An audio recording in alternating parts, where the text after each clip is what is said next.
with Anne Hayman from Arlington, Washington. How are you doing today? I'm doing great. Thank you. How are you? I am doing well as well. I'm Good. excited to chat with you today.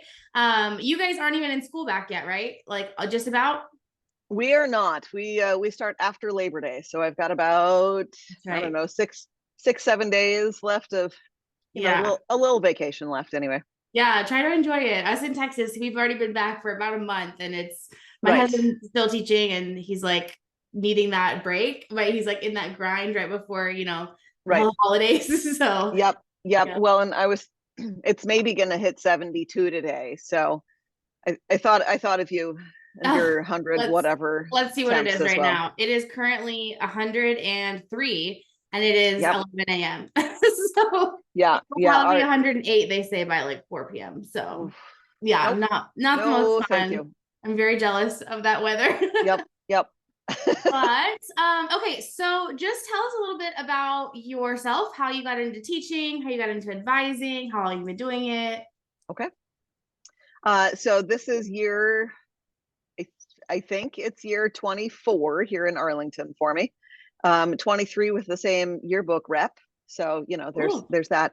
Um, and I taught at a little teeny weeny school in Central Oregon for a year and a half before that. So, um, I have never taught without yearbook, at least, except my student teaching. And then I had leadership. So it was an equal amount of chaos. Yep. Um, my parents were both teachers, and my dad was an administrator, and so it's just kind of a natural fit. My husband's a teacher, so my children have been, warped the same way, Yeah. and then they ran the other way, so it works. Um, It skips a right, generation. right, yeah. So I teach all journalism and careers in education this year. I kind of stumbled there because this is the first year in my entire teaching career that I am not also teaching English. Oh, okay. Um, so it's weird. I'm excited to see how my life changes without just two relatively small classes of essays to grade. Just like I'm super excited. Yeah, for A sure. little intimidated, but that's okay. So now I have Hopefully to do that's the some time saved though, because that's so time yes, consuming. yes. I now I have to like recruit to actually stay with full classes, and before they had to take me, so True, true. There's it's a pros little and different. cons. Yeah. Yes. Yeah. So I'm excited. So I have this year I have two journalism one classes, and so those are mostly freshmen. And then I have two journalism two classes that are my production classes. One of them is, I'm calling it J2 online media, and so that's all things with our news website. So we've got broadcast, we'll do some podcast episodes, regular stories. Um, and they do most of the social media stuff there as well. And then I have J2 yearbook, and so they'll be creating the yearbook. And the last, I don't know, 8-ish years, then it's been combined. So yearbook has also done website stuff, and I've had a separate web class. Um, but they did, like, they created our grad ads last year, so that Hmm. kind of took some pressure off the yearbook. So they used to work a little more together, and now they're going to be separate again. So Yeah. I'm excited about that. And then I have a careers in education class, which is a weird sort of a thing too. I'm like, now I have to figure out how to tell people that they want to be teachers. So You're like, well, I've been around this block, so I right, guess I can. right. Yep, Yeah. yep, I could do it. So Well, and I've got cool. college and the high school for my two production classes. So that's really nice. Those two classes also count. So I'm all CTE now. Okay. Um, so yearbook is CTE, but it also covers the fine arts because of the graphic design and photography. And then my production classes also count as senior English electives, but you have to actually be a senior, Hmm. and I make you do other stuff Hmm. because just writing captions is not that's not English. enough for Yeah. senior English credit. So yeah. Yeah. Okay. That sounds so. Would you consider the program to be like a convergent media where you kind of do it all and they're all kind of one staff but broken up in different tasks? Yes, I think I probably would, because yeah, they're all essentially going to do some things that help each other. Everyone has some service hours or outside hours to take pictures and cover events, and those pictures are used for whatever Yeah. we need. So it's not just yearbook exclusive for that. Yeah, Yeah, that makes sense. Yeah, I see that trend kind of happening. I think previously they were very separate. They were newspaper yeah, staff, yearbook staff, broadcast staff, and then they kind of started to kind of merge into one. But I think there's some benefits too in having people specialize in a sense, but still help each yeah. other. Because sometimes doing it all can just be a lot. Doing it all can be a lot. Yeah, and if you've got two of you on staff, then at least you have someone else to talk to in the building. Whereas all of my journalism peeps are at least 10 minutes away. So Right. Yeah. That's exactly texting people. exactly Yeah, why I started this series is because yeah, usually the journalism teacher is they're only one on my campus that understands what yep, they do. Sometimes there's like a broadcast in a yearbook newspaper or yeah, some other breakdown. right, But a lot of times you're by yourself. And so if you just started, you don't have a team to rely right, on, bounce ideas off of. And so my hope is that yep. you're sharing your experience that, the new advisors in particular, but really everyone can learn from each other and stuff like that. So I hope so, because I still use other people, because the last time I did broadcast was when I was a freshman in high school. That's how I was when I started teaching. I was and like, and I haven't seen this and then since I was in school. yeah, and then we started broadcast last spring. So I was like, the guy who used to teach video productions here is an administrator in a neighboring district, and I'm texting him like, what do I need to know? And I still have a whole bunch of his equipment back here hiding in the cupboards, and they are so not current Yeah. anymore. I'm like, he spent a lot of money and it is all outdated. And even if it wasn't, I would have no idea how to use it. That's what's So so great hard paperweight. about like technology classes is Yeah, that in order to stay up to date, it changes so fast that it's so expensive. And in education, we can't update our yeah, stuff every year. And so, like right now, there's a huge issue with cameras and mirrorless right, out, and the manufacturers literally stopping production on DSLRs. And it's like, what are schools supposed to do if they can't afford right, the mirrorless, And yeah, they have all these lenses for years and years and years built up, and now right. we have to obviously there's adapters and stuff, but Yeah, yeah. it'll be an interesting experience, that's for sure. Yeah. Okay, so I didn't realize you mentioned you started broadcast last spring, so it's a Yep, relatively recent new addition to your media I've department. had I've had a whopping 2 episodes. Yes. Oh, there you go. Hey, you know what? That's better than none. So how is it going? Like, how do you start? Like, how do you take over something like that? Uh, um, I said, "Hey, you guys want to do a broadcast?" And they're like, "Yeah," because they couldn't write a story and publish it to save their lives, because that was scary, because people were going to read what they'd written. Mm-hmm. Apparently, talking in front of a camera is not scary, which That's made no sense to me. and, Made previous Yeah, generations of students, like now that's normal. You yeah, it is. But I'm like, you still need to do all of the same story prep, Mhm. and they did it more willingly, which boggled my mind. Part of it was that they were in teams, and my yearbook staff is in teams, but I didn't have my website was like the story part in teams, and they told me at the end of the broadcast thing, like, no, we should have had the whole staff should be in teams. Like, done. Okay, we can make that happen. Good feedback, yeah. um yeah. And so, yeah, we started and we planned different segments out. And so we did our story pitch that we normally do for the website, the web stories for the month. Because I run in 3 or 4 week production cycles. And then we went through and I'm like, all right, which ones of these stories are going to be better in a video format, and which ones are going to be better in a written or a photo essay or a podcast or whatever. And so that was kind of how we chose it. And we had our storyboards and kind of off we went. And I ended up doing the final editing to put everything together, um, partly because when you're a new advisor, you don't necessarily know what to tell students to do.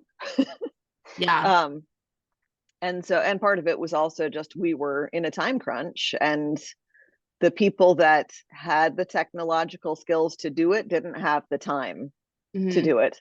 And so I'm like, all right, fine. And so I pushed it together and And they didn't like Adobe Premiere Pro. They wanted to use other things. And I'm like, it's too bad. That's what we're using. We have, yeah. And so that there was definitely a learning curve, and I did something different the second episode from the first as I was exporting it.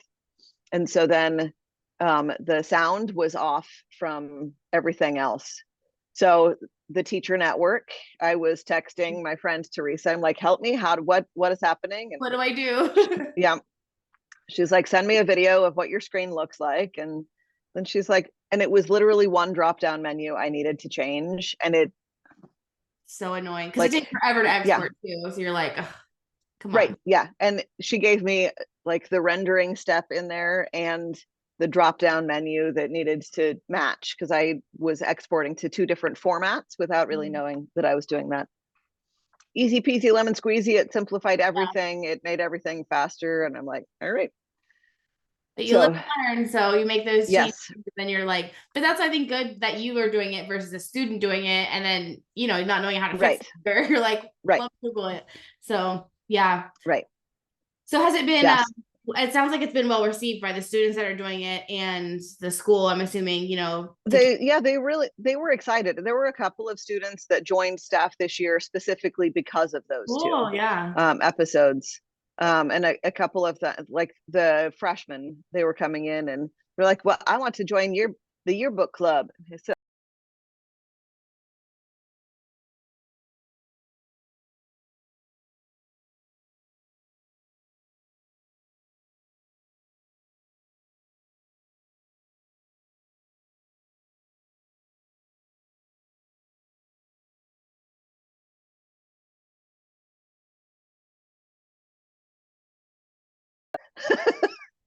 Yeah, that's actually something that so I didn't know. Like when I was in yearbook in high school, and when I lettered, my letter jacket said I lettered in journalism, and I was kind of like mad about it. I was like, I'm not in journalism, I'm in yearbook. And my teacher was like, who's an advisor still, and like we're friends now. She was like, no, you're in journalism. Like, shut up. yes, Like there's so much more to it. Think about it. You're reporting on yeah, the activities of the school, and I was like, oh yeah, I guess you're right. yep. That So whole history book thing. Yep, indeed. right. So you have an online website, but it sounds like you don't do a printed magazine or newspaper anymore, right? Or We do not. When I took over, the advisor before me, she printed every Friday. So they went to print every weekly. Friday, but they printed here on site with our copy machine. And my yearbook heart could not handle the printed pictures on the copy machine. Right. I just couldn't do it. And I thought, we need to go online anyway. That's kind of the direction of things. And kids ask every year to, do something printed. And right now we haven't had the content to worry about a printed something. So I think we need to, because I think kids really appreciate that. And there are a lot of kids that show up and they're like, wait, we have a news website. And I literally have the URL at the front of my classroom under the date, or maybe it's above the date. I don't remember how I had it last year. Like, yes, we have a news website. So, and we didn't, there have been a couple of years that we didn't do a lot of marketing because the staff wasn't producing. And like, we're not going to say, whoo, everyone should go check out our website. Right. It was updated last October. Right. With a mediocre something. Right. You kind of have to do all of the things you're supposed to do. And so our broadcasts, we link the YouTube video or the video on YouTube on the news website. So that has really helped drive people to the website as well. Good. So, yep. So that's helping all the things. Yeah, I know. I feel like print is great, and I know kids really want to see their work in print and with a newspaper. So it's cool that you have multiple issues. I mean, weekly is very often, but even if you just have 4 or 6 or whatever, but I mean, with the price of even paper these days and stuff like that, like you can get them producing so much more with online that I know a lot of advisors don't want to let go of the print, and I get it. Like I agree. But the printed paper is cool. There's no doubt about it, but it's expensive. And if people aren't going to pick it up and read it, if they're just going to leave it on the table, because they were printing 300 copies, maybe 400 copies, and we have a school of 1,600. So I'm like, that's not, Everyone's not getting you're not it reaching anyway. people. Yeah. Yeah. And it's, So I mean, if you're weekly, it's different, but like ours was 4 times a year. And so the stuff that we were reporting on, it came out 3 months later. And so if you're really right, taking that news cycle and like quicker reporting, which even though in student media, it's delayed, it's not the next day right, quickly, right, but you know, it's not needing to be reported on 3 months later. It's not news anymore. So right. Yep. That's the tricky part is, yeah. and not repeating the same things that you already published online. And Right, yep. right. Okay, so how would you describe your teaching style or your advising style? It doesn't have to necessarily be from like a pedagogical perspective, but just like Oh, thank goodness. how would you describe I, it? Like a someone. just because I teach careers in ed doesn't mean I have all the pedagogical words. Um, I really try to make the students the decision makers, and the ones who drive the decision. That being said, I do play benevolent dictator on occasion. I had students one year who made me a mug actually that says benevolent dictator. Um, but that's more of the pushing them to, yes, this is the deadline, because it was a broadcast thing. And so I said, here's the deadline. So that's kind of where I see my dictatorship ending, is I'll do the deadlines. It's really hard to let them do all of the things, especially in the yearbook land when I don't necessarily like the whatever decision they've made. And I just sort of make sure that they can justify why they have it and that it connects to everything they need to connect to. And then I just shut up and go with it. But I have a lot of organized chaos in the room. They all have things that they should be doing. And I try really hard to set up the check and balance system so that they have all of the resources so that they can work their way through the steps. Mm-hmm. That being said, when they don't, um, I don't really help them as much as they probably would like me to. So I guess probably overall I'm a pretty hands-off person. In most avenues. I do all of the final proofreading, and I know I'm supposed to let students do that, but I have students do the proofreading and then I do one final check. Mm-hmm. And part of it is just to make sure that they haven't snuck something in or Right, yeah. inadvertently put something in.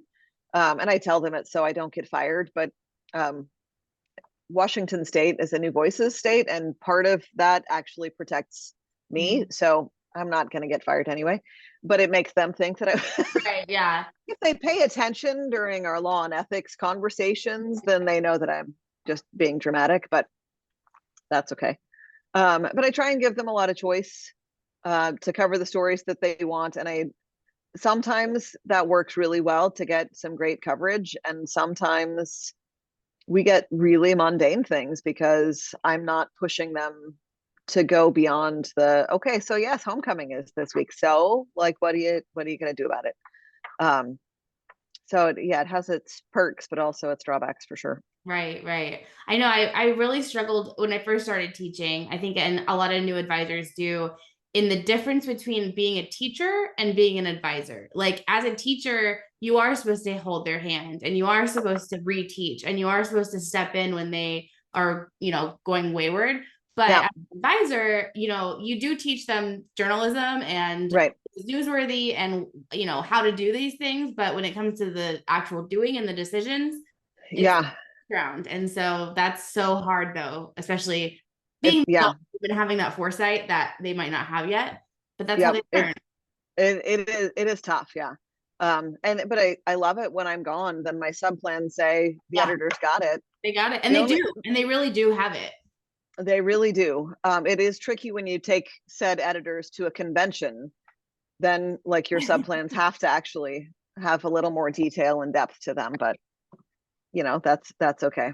Usually the editor's also still checking in with the people who are back in the classroom too. So which is just so great. Because also when you take them to convention, you trust them and they're, yeah, very good kids and they know that you'll go off if they do something wrong. So I know what you're doing. Yeah. Yes.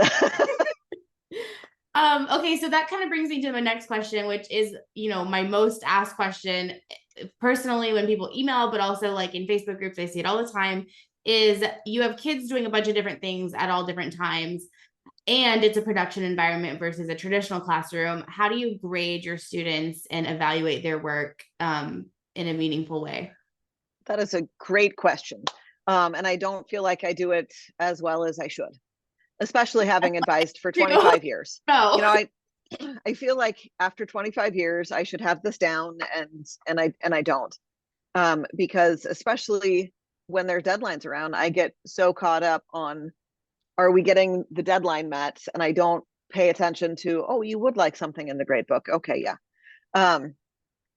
So because I'm CTE, I can't grade on like do a participation grade or a because you were here grade.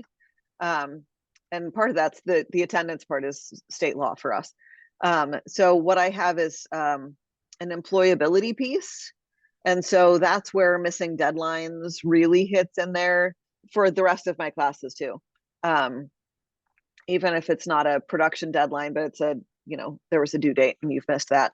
So I have the employability section, and that kind of covers are you behaving the way you would at a job? I also that term, employability. I think that's super like tied to their future skill building and stuff. Well, and I tell them all the time, this is the only yearbook is the only class on campus that kids pay to read your homework. Mm-hmm. And they kind of look at me and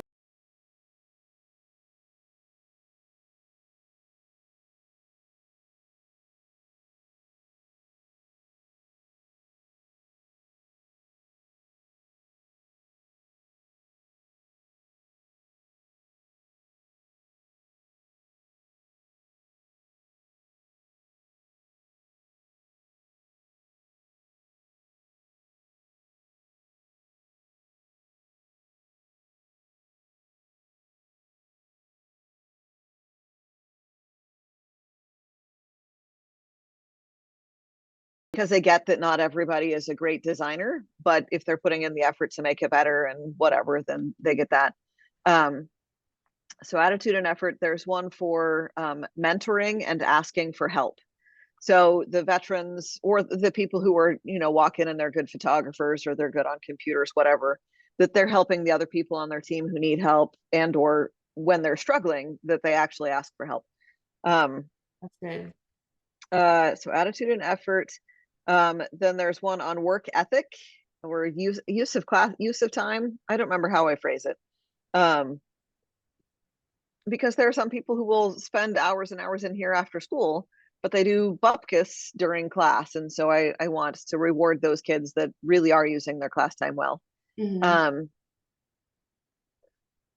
I feel like there's one other one, but I don't remember what it is now. So maybe it was just the employability, the met deadlines one. So I do those literally on just 100 point scale and kind of I go through. So that one's not very scientific in any way, shape, or form. And it needs to be. And they get hard. So my CT department has also put together some 21st century skills rubrics. And so those will kind of be going into play this year as well, because it gives better language. And we have it on the 4-point scale or whatever. So there's the above standard.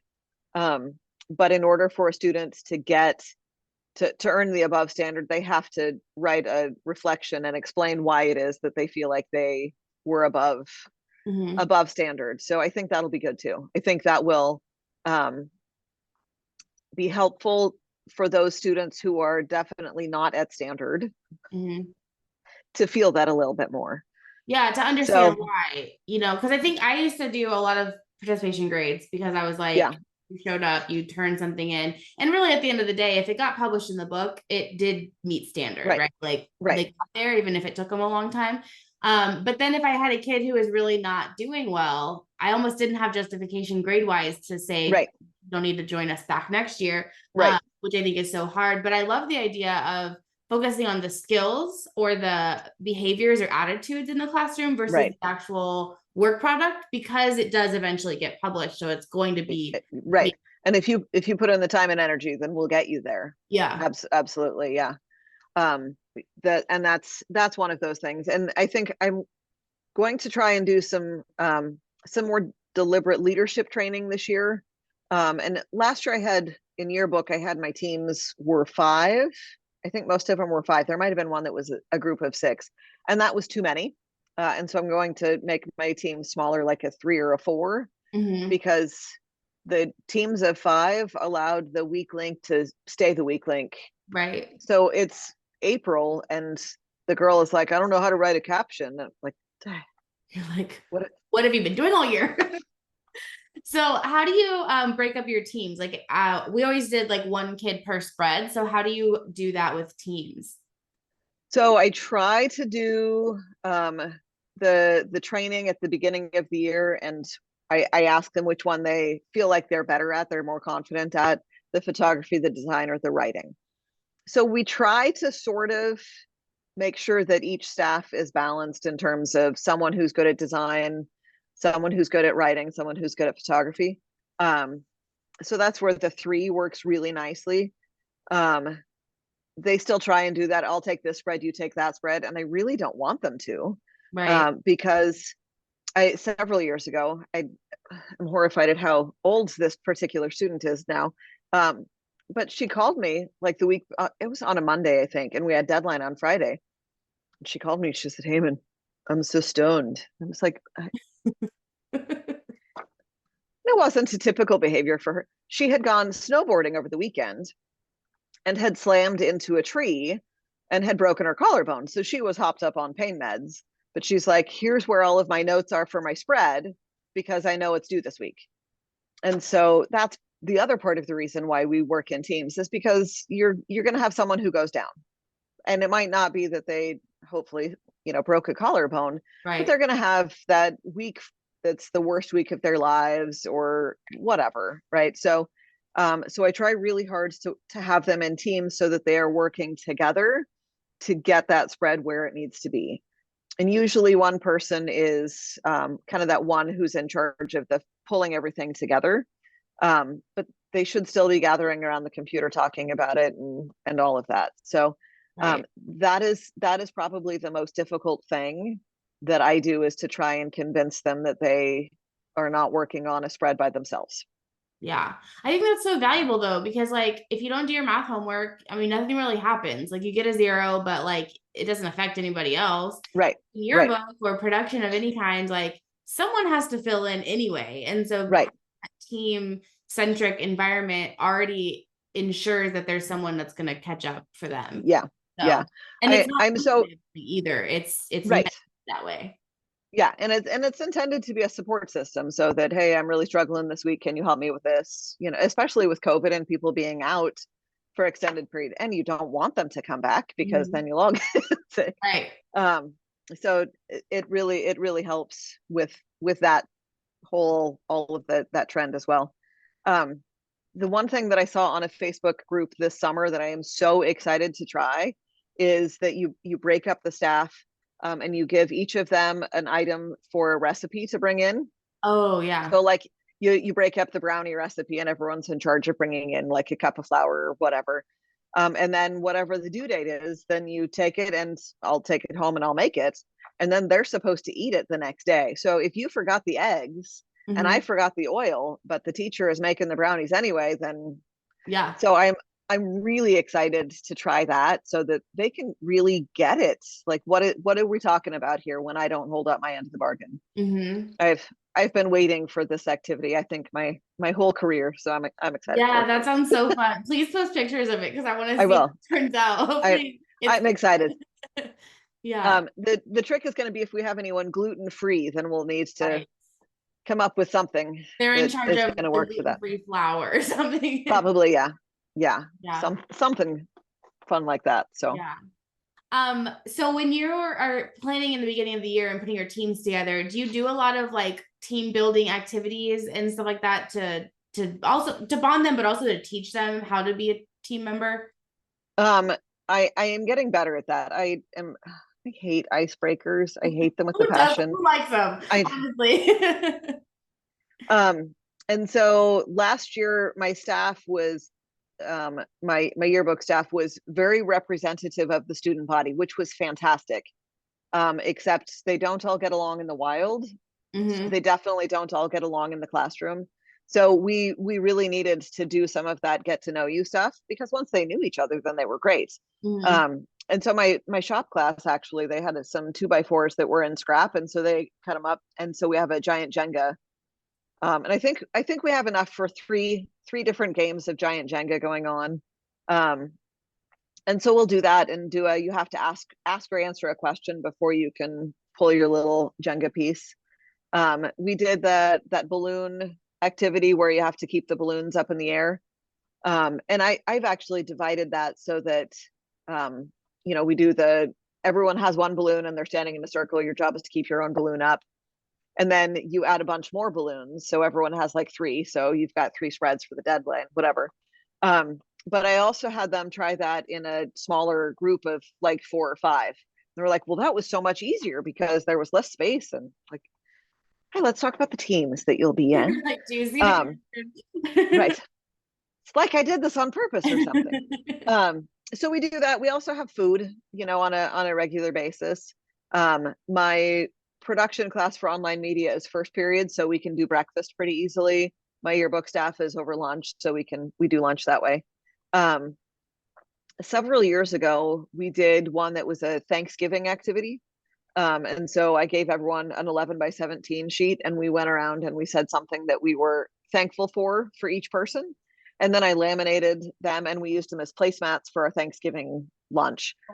And it was fantastic. And I don't know why I stopped doing it, because it was great. So we need to get back to doing that. I remember doing that like in elementary school, and I also like the Valentine's party, and like even though these kids are in high school, like they love that kind of stuff, and it brings them to that like childhood. Yeah, and we have done the Valentine's party as well. We obviously at the end of the book, when the book is published, finished, then we do a big party then too. Mm-hmm. I tried to do birthdays last year, and I have like the birthday bags already. I had it all on the calendar, but then I would not pay attention to the calendar each day. I think it actually still is on January up there, and it's it's August. It's fine. It's fine. It's fine. We're starting fresh, new school year. Right. And we had a journalism boot camp beginning of August, and I said, someone else has to take charge of this. Yeah. I will facilitate, I will get you all the things, but someone else has that out to a kid who can keep track. Yeah, because short of putting it all on a calendar and having the reminders pop up, I'm apparently great at setting it up and worthless at following through. So I love your cup. It says world's, what is it, okayest journalism? World's okayest. So I have a variety of mugs that yearbook and journalism kids have given me, and so I had to choose very carefully for today. And I thought that was the great good one. I love it. My other favorite one I just have on display. So it says, no, I insist. Let me drop everything and work on your problem. So I used that this year when my assistant principal came to me with a project that she wanted for Teacher Appreciation Week. And I think it took me like 30 hours to put together. So it's like, yes. Like, well, let me do you. Yeah. Okay. So it sounds like you have a really like well-oiled machine. Like your kids are pretty self-sufficient at this point. Like they're teaching each other and stuff like that. So how would, like, if you were talking to a new advisor about how to establish that, say they were coming into a brand new school, or they were starting at a program that is kind of in shambles, like how would you tell them to kind of create what you've created? Student buy-in, I think, is the absolute 100% most important thing. If they don't understand what they're doing, and if they're not excited by the product, then they're not going to be excited about the work. They're not going to push through the tough days. And so it's super helpful, obviously, when you have veteran staffers who are coming back. That obviously doesn't happen for everyone. And I often will have like one veteran staffer who comes back. Hopefully with my J1 classes, then I'll I'll get some people who actually know what they're doing that stick with it. But you find those people that get it, and you have to know your kids. You have to also be excited about what you're doing, because if you're not excited about what you're doing, then they won't be either. And I think that was like with our broadcast, that was what got them going, is that I was super excited about trying it. And I was really honest with, I don't know how to do this. Like, we're going to make this up as we go along. And I really asked them a lot for the feedback and what worked well. And there was some of it that I was finding the experts in the room, and I was hollering at them to have them come over and help. And so that helps that student buy in, that ownership of your product. And I know I was chatting with one advisor this summer who it was summer for me. She was back at school already. And she was replacing someone. So it was her first year with that staff, and the seniors were like just ignoring her. Like, you've got to talk to them. I mean, you have to get that buy-in from them, because you're just going to fight otherwise. And so you have to figure out who those people are and what they care about first. Yeah. And the rest of it you can teach easily. I mean, you might not have super elaborate stories, you might have super basic spreads, but if you can get students excited about it, then they will continue to push themselves. So that I think that's my number one thing, is the student buy-in. And then number two is find your experts in the room, because they're there. Yeah.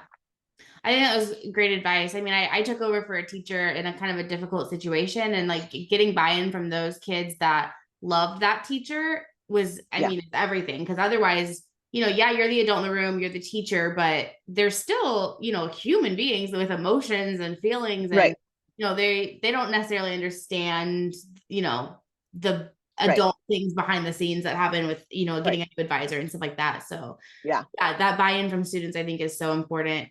Okay, so as you were talking, I was looking back behind you. It looks like you have a very complex diagram on your whiteboard. Is that your ladder? I do. That is indeed my ladder. Let me reposition. My lights have gone off here, so I'm gonna do a little wander to go and turn my motion sensor lights back on. Okay, there you go. It's across the room. I can't even just wave my arm. So what you see here is I'm not sure. Can you see it okay? Yeah. So I've got several columns. So I have obviously page numbers, the title of the page right here, and then the team number of who's in charge of it. And that second wide column, it was intended to be more of a checklist kind of a thing, and it has turned into just more detail. So like, what's the secondary coverage that's going on that spread of mugs? We'll do a check mark or write ready or whatever to kind of make sure that we know where we're at. And I'm a color coding nerd, so there's probably a 12-step group for me. But no, so I'll enable it. Stay that way. I love it. The page numbers all have a color boxed around them that corresponds with which deadline it is. I go in rainbow order, so red is the first one, and orange and yellow and all that. And then you'll see the magnets on there. So the circle of color, because this is last year's ladder, the black ones are the published ones. And then I put some other ones up so the yellow is, well, I guess the green is the in progress. So once we get this year's ladder up, all of them will be green because they're all in progress. Once you're ready for them to be in proof, then that's yellow.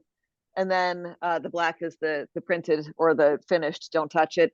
But then you'll see that red that's an SOS. Yeah. And my intention was for students to choose the SOS. And what I discovered is they don't. They will, it's like the quiet quitting thing. They will fly under the radar and hope that you don't notice.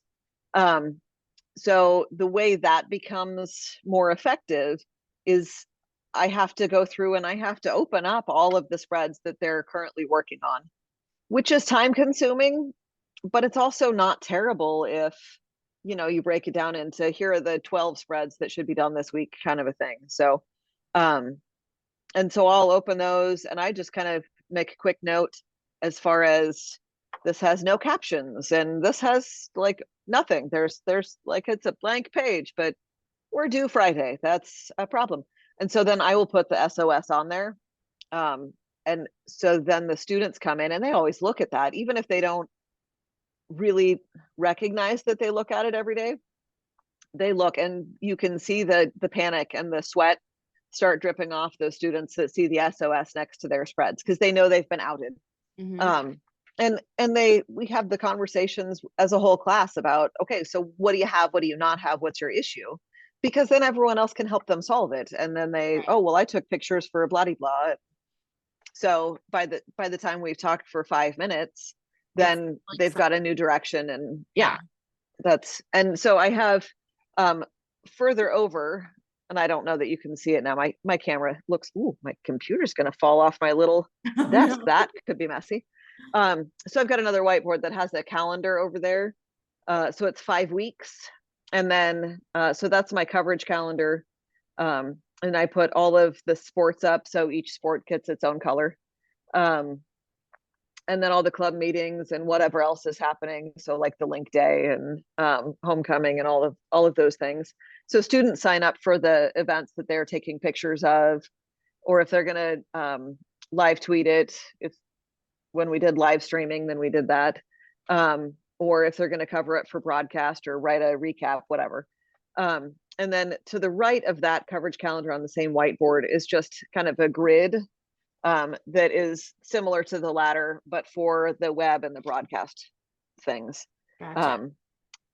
Because I mean, we've got all the stuff on Google, but at the very least, I need to see it in front of me.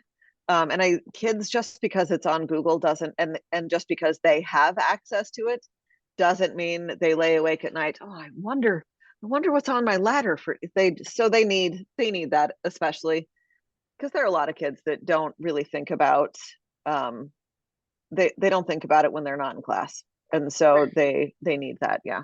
Yeah. Okay. That kind of brings me, I was going to ask, like, do you use digital tools as well? Because I'm the same way. Like, I'm a visual person. I'm out of sight, out of mind. So even though I use Google as I use a spreadsheet that's a digital ladder, it's just not the same as having it up in your classroom and seeing all those little magnets turn to blank. Yeah. So I do have all of that stuff on. I have Google Classroom because that's the learning management system that we have in our district. So I have like a resources topic in there. So the digital ladder, and I use the yearbook hub philosophy, or the website hub, that I think Samantha Berry was the one who introduced me to that. And it is fantastic because I can put all kinds of stuff. It's a spreadsheet, so I can have the ladder and I have the color coding and all that stuff there. But then I also, in the next tab, I've got all the stuff for grad ads. And the next tab I have, I then take the ladder and I break it down by team. So you can go look at team 1, and these are all the spreads that they have. And so I try and have that information available in multiple ways, because half of the class is going to be that Google person and the other half is going to need it in front of them. Right. And so I try and have it that way. And then when I'm at home and someone asks me a question, I can pull it up on Google as well and answer those questions and all of that. So I try to hit as many of those options as I can. Yeah. So I like to give really practical suggestions to advisors as much as possible. So this might be a dumb question, but your little magnets, how did you make them color coded? Are they stickers on there, or did you paint them? Or they're stickers. So they're okay. I rearranged my drawers, so I don't know. Yep, I moved them. I don't even know where they are now. Yeah, but they're the just little stickers that you get like for file folders and whatever. Gotcha. So they're circle magnets, and you stick them on there. So of course some of them peel off over time. So I have some that are white stickers, and like that's not helpful. But I have these little tiny pails, little buckets that are back there, so all of the black magnets go in that little bucket. So you can move them in between each of the 2 whiteboards too. Okay. Very cool. Yeah. I think that's a great way to do it. Like, I think visuals are so helpful. Like, it doesn't have to necessarily be a whole whiteboard if you don't have that space, but something that lets your students know. I've seen people do it with sticky notes even, or whatever. Right. And like, let the kids see the progress. I think that's motivating. It can kind of be like group humiliation, and I say that in like a nice way, like not trying to like a student that's behind, but they see it, they're able to tell like, oh, I am behind, like, and it motivates them. So humiliation is not the right word, but in that. So when it's deadline week, then like a couple of days before, so if things are due on Friday, then on Wednesday we run through each spread at the beginning. I'm like, what's your status? Like status of completion, 0 to 100%. So 0 is I have that page.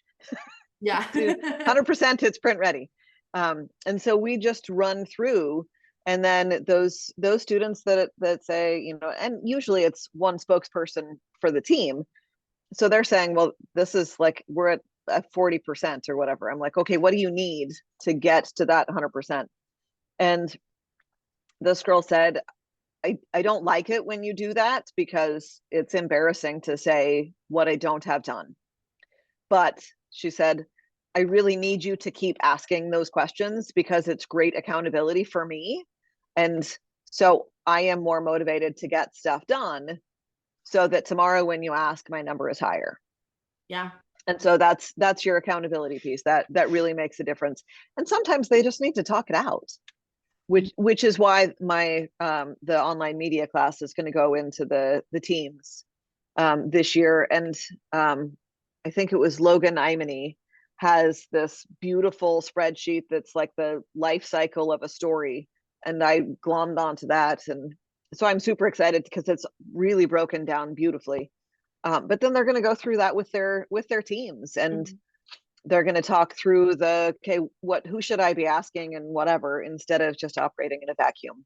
And hopefully we can get to the point where they're comfortable enough with those kids so that they're also willing to do some peer revision and do that with each other too.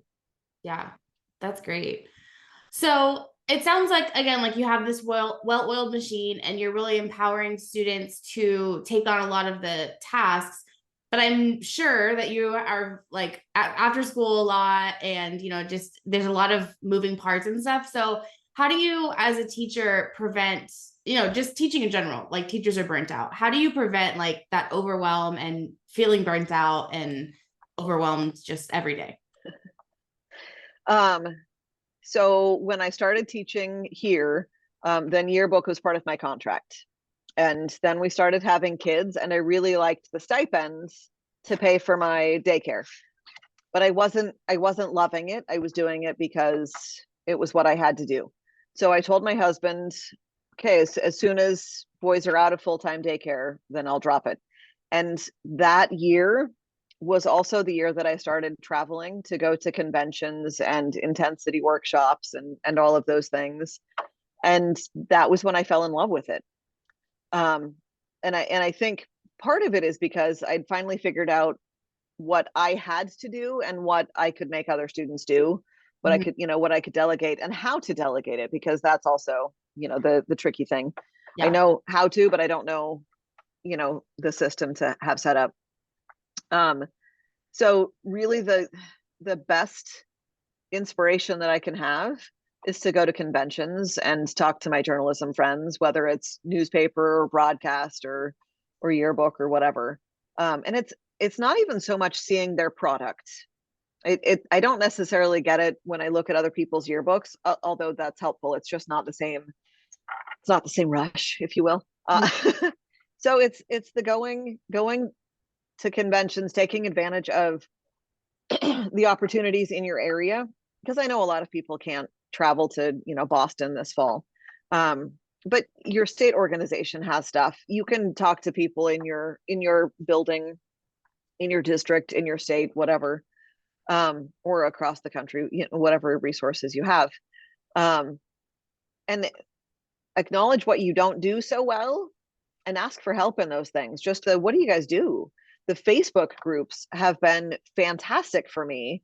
Even just trolling them, even if I'm not asking questions, I'm just reading and I'm like, oh yes, what do you do for that? And so I would say really take advantage of your resources and your opportunities. If you can go to a convention, absolutely. And it's fantastic to take students with you, because then they get the same experience. I call it conference crack. Oh yeah. But I almost am more inspired when I go without students, because then I have more opportunities to talk with other journalism advisors and Mhm. to go out and do a little more of that networking. Yeah. Um, and so that really is my big thing in terms of staying excited about it. And usually they come at points in the year where my enthusiasm is waning. And so I really rely on that to pick me up. The other part is that my yearbook rep, and she started as my yearbook rep the year that I got married. And so then was with me through the new mom philosophy. And she said, Anne, it's just a book. And I said, well, but there's a contract. She said, no, Anne, it's just a book. Our goal is to finish the book on time, on budget, and still married. Yeah. And so every time I start to panic, or quite frankly, when my kids have clearly tapped out and they're melting as well, then we run through the on time, on budget, and still married. And sometimes the still married has to outrank the on time. Yeah. Whether it's, actually still married or yearbook kids still there. Right, right. But I used to stay late all the time. And I have hit that point where I will tell kids, like Friday, looking at my schedule, this is the day that I'm going to stay late next week. And so I only stay late one day. And if there's a particular day that kids request, like we have to stay late on Wednesday, then I try and do that. I think that's a But very healthy boundary though. Like I used to stay late every day because kids came yeah, in the room and I was like dying because I would leave at yeah, 6 or something. And I think setting up boundary like once a week, twice a week, so that yeah. they know what it is, that it's so much easier. Yep. And honestly, since COVID, kids have not stayed as late. Because I had kids that used to stay until like 6 o'clock, Mm-hmm. 7 o'clock, and because my room was their safe place, and Mm-hmm. they did a lot of work, but they were in here doing their Spanish homework and Yeah. whatever. Hanging They weren't out. just It doing was a yearbook. Yeah. fun place to be. Yeah. And I had a couple kids that like they were my babysitters too. And so I would say, okay, I'm leaving. Don't stay too late. And my custodian would, babysit Mm-hmm. them and check in. And I don't do that anymore because we're really not, I was never supposed to do that. If you're my administrator, you didn't hear that. But now I'm like, no, you gotta go. Yeah. I'm staying this long. And usually if I'm here past like 4:30, then that's when I'll bring in the griddle and do Mm-hmm. grilled cheese sandwiches or whatever. Um, and so towards a bigger deadline, then I might do a late work night. And so that typically means that I'm staying late enough so that kids who have practice after school can come in after practice. Mm-hmm. But I don't do those that often. And that's maybe a once a month kind of a thing. But I also strategically plan those on nights that I know my husband has something else going. And so I'm just going to go home and sit there by myself anyway, um, which is kind of the advantage of not having any children at home anymore, as you can do. Yeah. Like, I don't have to feed anyone but myself. So Right. You instead can I'll eat your feed grilled cheese and be fine. right. Instead I'll feed all of these teenagers, and I open it up for any of my journalism kids who need to come in. So it's not just yearbook. And so then it really helps with kind of that overall staff. You're doing journalism too, and they start asking each other questions. Oh, what are you doing? And they get Mhm. excited about the other kids' projects too. Yeah. That's really, I mean, I think that setting those boundaries in general are so good and healthy and like really, really hard to do in the beginning. But all it takes, I think, is 1 year of doing it or where you're after school every Right. day to realize this is not sustainable. I need to Right. figure out what else I can do. Yeah. So, And my yearbook is during fourth period, and so we have 3 lunches, and I always have third lunch so that kids can continue working during lunch if they want. mhm. And as much as I try and have this is a place for working lunch, it invariably ends up being the spot that half a dozen other people that I've never met, like I have no idea who they Yeah, are. They just show up in my room for lunch. lunch bunch. Um, right. Um, and there are days that I've done that. No, oh, nope, nope. We're closed. We're closed today. And I have a pair of tennis shoes that I keep here so that on some of those days, then I can just do a lap around the building because I'm going to strangle the life out of people And that's usually, I mean, you know, that those times of year where the drama and the gossip gets to be Oh, right before prom. the, Yes. I've banned the P word from being discussed in class. Hmm. Um, we also, you know, we've got those other things that everyone blah blah blah blah, and I'm like, nope, nope, can't talk about those. So and there are days that I just kick them all out, and I say, nope, I've had enough. It just keeps your environment healthy and not Yes, build a toxic drama, you know, like yeah, it's not helpful to anyone or anything, right, but it's definitely not helpful to getting this year right, done and these, you know, right, stories written and stuff like that. So yeah. yeah. So and my goal this year is to be gone. So my contract day is 7:30 to 3. Um, and leaving at 3 is really, really hard for me. And it always has been. So my goal is to leave at 3:30 a couple of days a week. But to leave by 4 any day except when I'm staying for a late work. But we get out of school at 2:30. And so even kids who choose to stay until 4, that still is an hour and a half of Right. work. And so most of the time, that's really all the kids are staying for anyway. Mm-hmm. Yeah. So that's my goal for the year is to do that. Okay, we're gonna So help hold we'll you see. accountable to it. Yeah. Thank you. I'll ask I you like in November. How's it I will, going? yeah, I will need that. Yeah, I think that that's a good a point of advice for new advisors or like I said, anyone Yes. hold each other accountable. Like have those goals for yourself and for the year. Like I in the planner, I put like a lot of personal goal pages because I Mhm. think that unless you say them out loud or tell somebody else, like Right. it's so easy to just be like, well, I have to stay. I have to get this work done. The deadline is Yep. coming. Kids want to stay. And it's like, no, you're important too. You know, Right. you go home and be married, you know, even though you You're don't, right. Right. that's a great time. Yeah. Well, Go enjoy. and the goal this year is to go home and then do the dog walk. So the dogs both need to go for more walks, and I definitely could use that as well. And just the mental health part of all of that. So that will be easier to do in September and October. And then once the rainy season begins up here in Western Washington, that's a little more challenging. But Yeah. my dogs don't care. So that's Might be time to get a raincoat or something. right. They might have them already. Oh, cute. The golden doodle wearing a raincoat is hilarious because he's got a hood and it's yeah. Oh, okay. Well, I need a picture Yeah. of that too. Yep. Yep. It's good quality entertainment. That's So for sure. sweet. Okay, well, let's wrap up with your last piece of advice that you would give for this specifically a brand new advisor. They just started, they're already overwhelmed. What would you tell them, like how to enjoy their job? Prioritize. Figure out one thing that really needs your attention this year.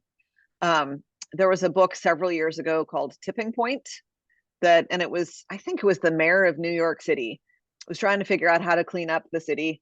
And they focused on cleaning up the graffiti and fixing broken windows. And so someone did graffiti, they cleaned it up. And so that was the one thing that they focused on, and everything else improved as a result of that because people were taking more pride in their areas and all of that. And so our superintendent read that, and she she instituted a civility policy. So your language, like even to this day at sporting events, our announcers do the, you know, be loud, be proud, be positive. And we will literally invite parents and spectators to leave if they're being unsportsmanlike. Um, and so figure out what that one thing is that you need to do that's going to make all of the difference. And I bet it probably isn't teach the inverted pyramid. Like that's not what it is. So if what you need to do is to make sure that everyone is showing up on time, or if they're using nice words and they learn how to talk nicely to each other, or what, like, so figure out what that thing is that's going to make the big impact.